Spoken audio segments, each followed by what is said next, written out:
Introducing short sentences to kids is a great way to help them learn how to read and write. Short sentences are easy to understand and can help kids build their vocabulary and grammar skills. So let's begin. Bees buzz around the blooming flowers. Let's repeat, children. Bees buzz around the blooming flowers.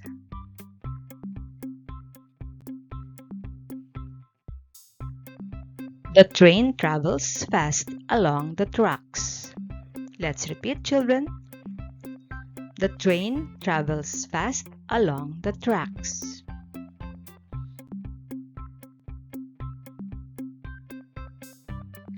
The stars twinkle in the dark night sky. Let's repeat. The stars twinkle in the dark night sky.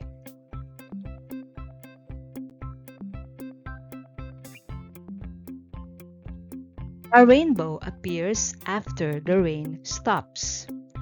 Let's repeat. A rainbow appears after the rain stops.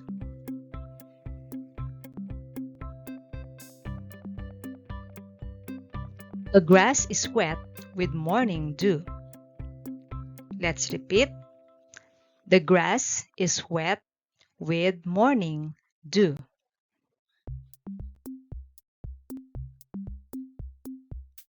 I dream about traveling to faraway places. Let's repeat.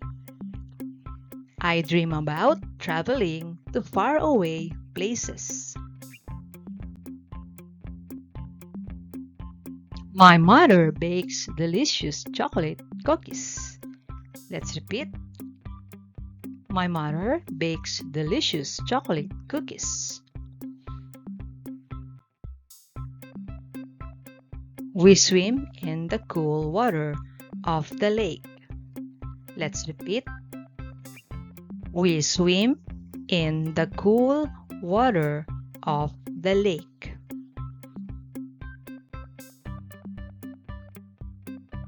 Birds build their nests in tall trees. Let's repeat. Birds build their nests in tall trees.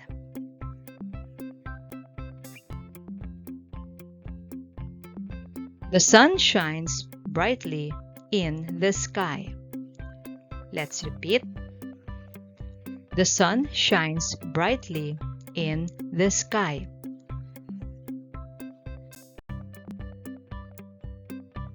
I paint colorful pictures during art class. Let's repeat.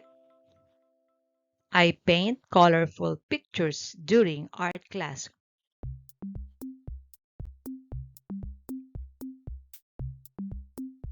A butterfly rests gently on the flower.